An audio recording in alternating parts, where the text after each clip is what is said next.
So what? What's Lorenzo? So we've hinted a little bit about what Lorenzo is as a liquid staking platform Yeah. for Bitcoin.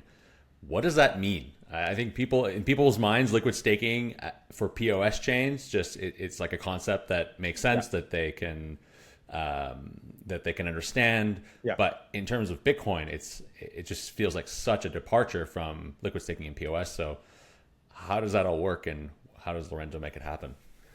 Yeah, so it's kind of interesting. I think like ETH and Bitcoin in terms of liquid staking, the dynamics there is totally different.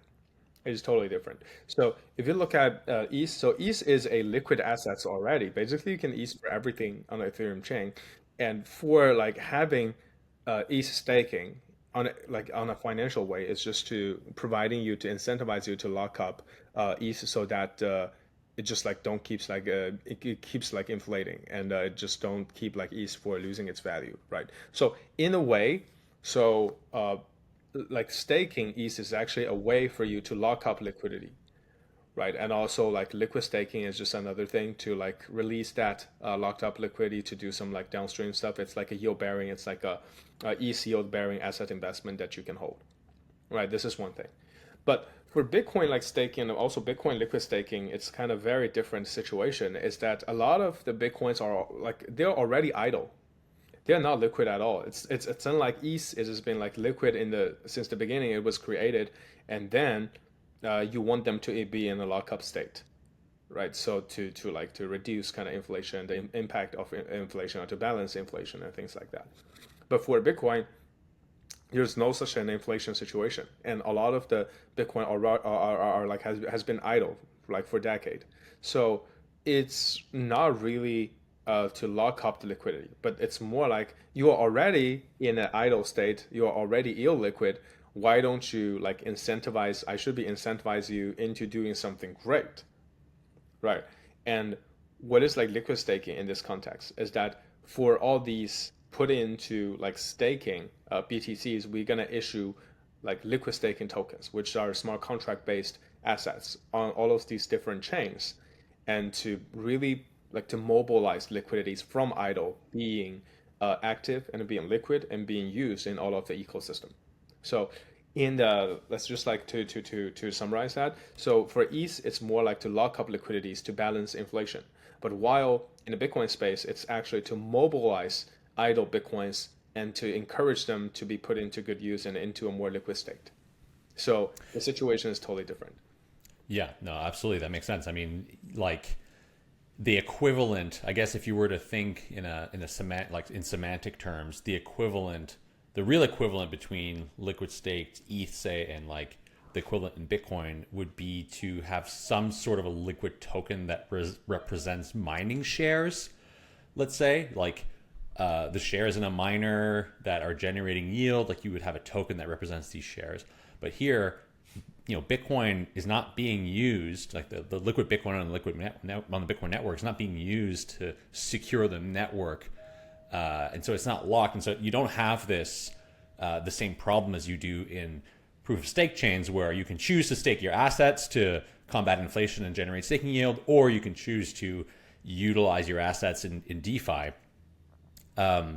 So the sort of like different semantics here are obvious.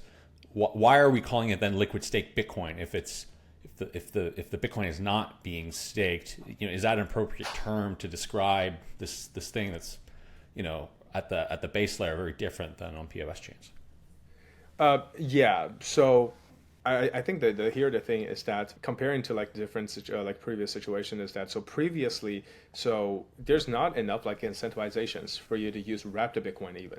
I mean, if you see like WBTC does not provide you like good incentives for you to wrap them and also put it into a liquid state, right? Yeah. So what would be a better way to mobilize them? It's actually, if you think about the real, the liquid staking assets, it's actually not just about the BTC principles, but also it covers the part for like the potential yield from different kind of yield sources, right? So I mean, if you say like okay, like wrapping it into smart like tokens, like smart contract assets, it's not interesting enough to you, and now we have some like rewards and incentives for you to do that, right? So the LRTs, in a sense, it's like a BTC bond, right? It's not just have the principal and also having the yield. I mean, if having wrapped token is not interesting enough for you, then why about like how about like the principal plus the yield?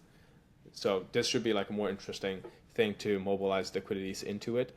So this is like one thing. And also that's why we have like this two token standards, like dual token like kind of systems. We have STBDC representing the principal part, and also we have YAT to represent the future yield part uh, of the system basically. All right, let's get into that. Let's get into that dual token model. So there's the LPT token, which is the liquid principal token you just mentioned, and the yield accruing token. The YAT. Where is this yield coming from? And So yeah. yeah, well, how should people be thinking about like holding these two tokens? How do we interact with each other, etc.? Yeah. So I think the yield comes from like two different major sources. One is from like say bubble and staking, right? So if you just say, okay, here's like one chain, let's say chain A. So chain A is taking BTC share security, and also it provides yield for like the stakings. So this is where this yield comes from, right? This is like one thing. And also, two, another way we think about it is that like we could actually having some strategies in terms of staking. Let's say there are 300 like different chains for you to stake to, or even more. Let's say like 3,000 like chains for you to stake to. The same way as like there could be 300 tickers, 3,000 tickers that you can purchase on the Nasdaq market. Then which one do you want to purchase, right? So another way to do it is like you could actually stake to some, delegate strategies which deploys like BTC staking on behalf of you under some kind of strategies or under some rules. It's something similar to like mutual fund or like an ETF, right? Just say, I don't know any of these like 3,000 POS, and you are an expert. I'm trusting you. I'm giving you like lending you my BTC. You do your own like discretions on that. You deploy my capitals, and you give me a higher than expected yield. So that's also like another sort of products on the market as well. So for the yield part, like I said, it could be either one from like roll stakings if you want to like do your own homework and make your own sanities on that and decide like pick which hand pick which chain that you want to stake to. This is like one thing, or it could be from like delegate to some strategies that you think that makes sense, or someone else is doing the work for you and doing the research for you and just like waiting for the yield to come. So these are like the two types of the yield that in my mind.